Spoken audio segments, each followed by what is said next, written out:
Hello everyone, it's Events Body again.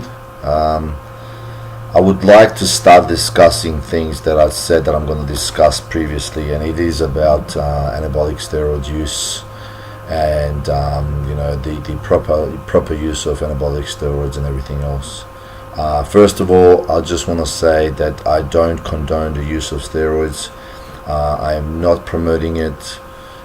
Basically, just explaining some things that a lot of people out there are doing it, and it's inevitable that people will use it.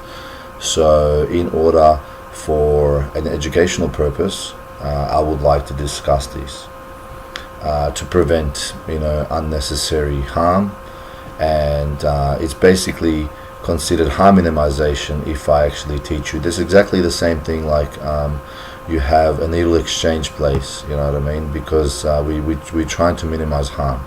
So I'm not condoning it. I don't tell you I'll go use it, but let's talk about how to use it. First of all, in the first video I would like to discuss anabolic use for competition, bodybuilding or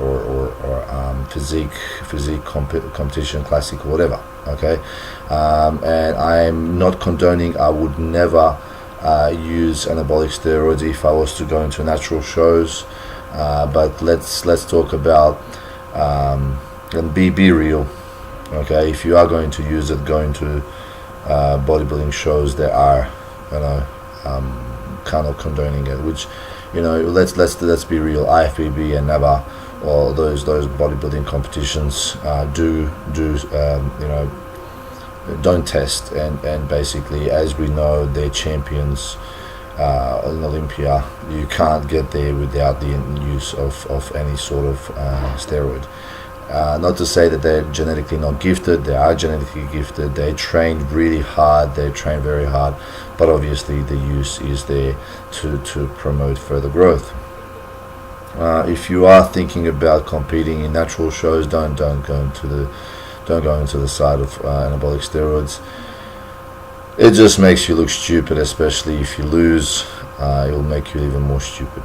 Okay, I've seen it too many times where the guy is clearly not natural, and comes into the competition and just makes him look like an idiot. Anyway, back to bodybuilding and anabolic steroids for competition.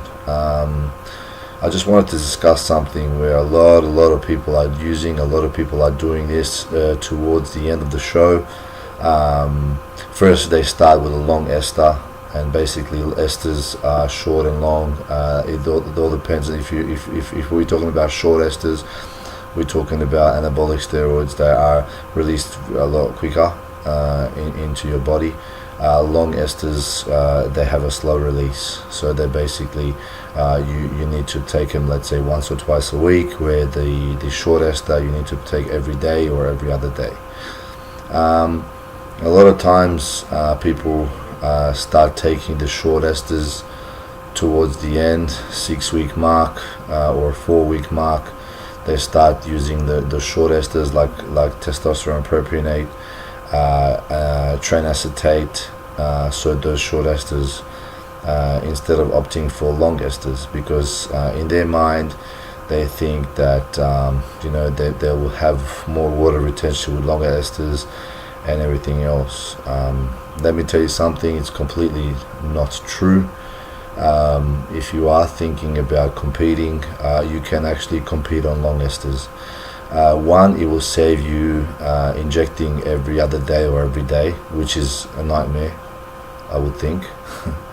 And two, it will save you a lot of money. A lot of times the short esters cost you a lot more because you have to obviously have the frequency of injections, so it will cost you arm and leg, and on top of that you will have a lot of injection spots, a lot of scar tissue build up and everything else.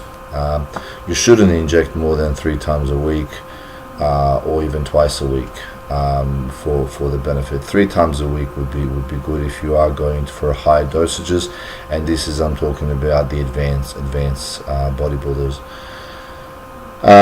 So let's talk about the the problem with what people think they're going to have a water retention. Well, first of all, if you are going to be lean enough, you're not going to have a lot of water retention there.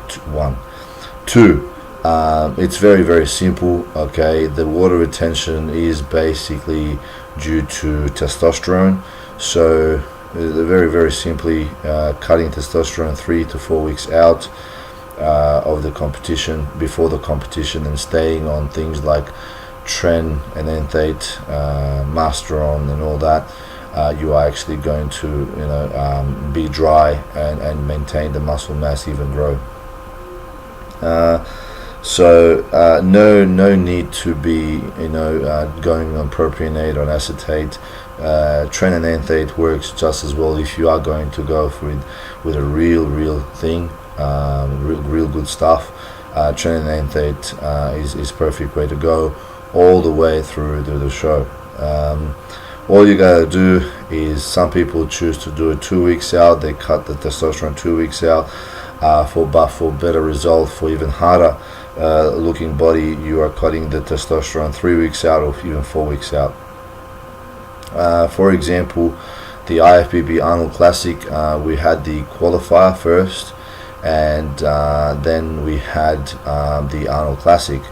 The guys that cut the testosterone out 2 weeks out of the qualifier, they look pretty good, very good, but they kept off testosterone to the Arnold Classic, and they were a lot drier than the qualifier.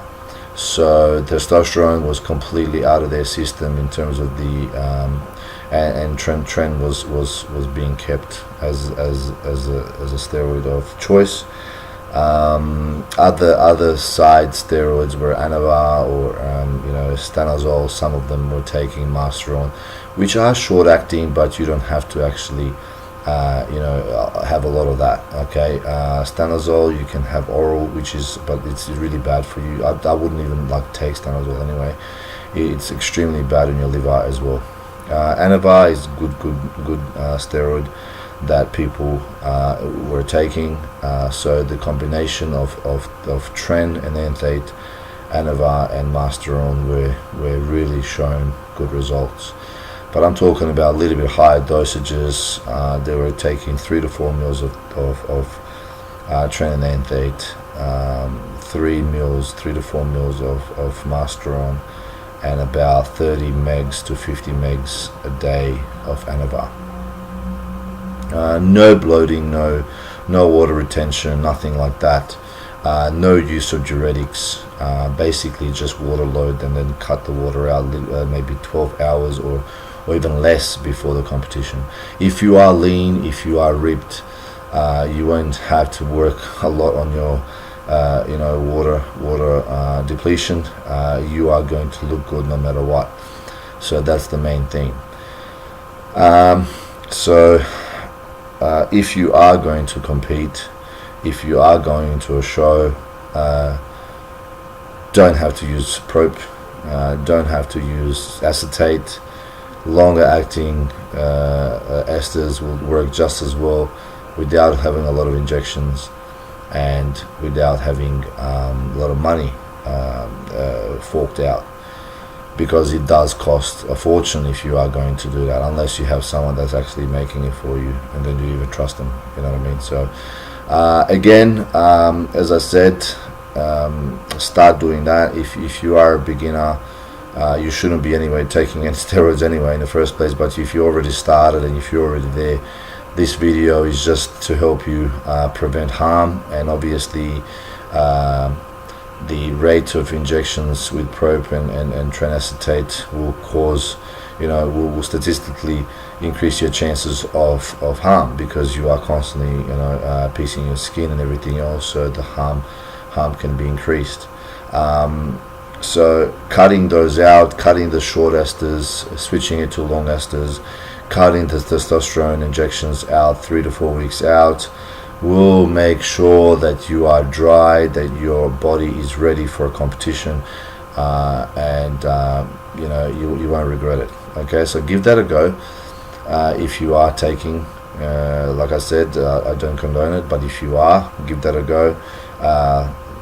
don't worry about the short acting, because it really, if you want the effect of short acting, you got to do it every other day or every day. Anyway, that's it for me. I will come back with more videos. If you are disagreeing with this, just write down below. If you don't, you don't. If you all got any questions, please ask me.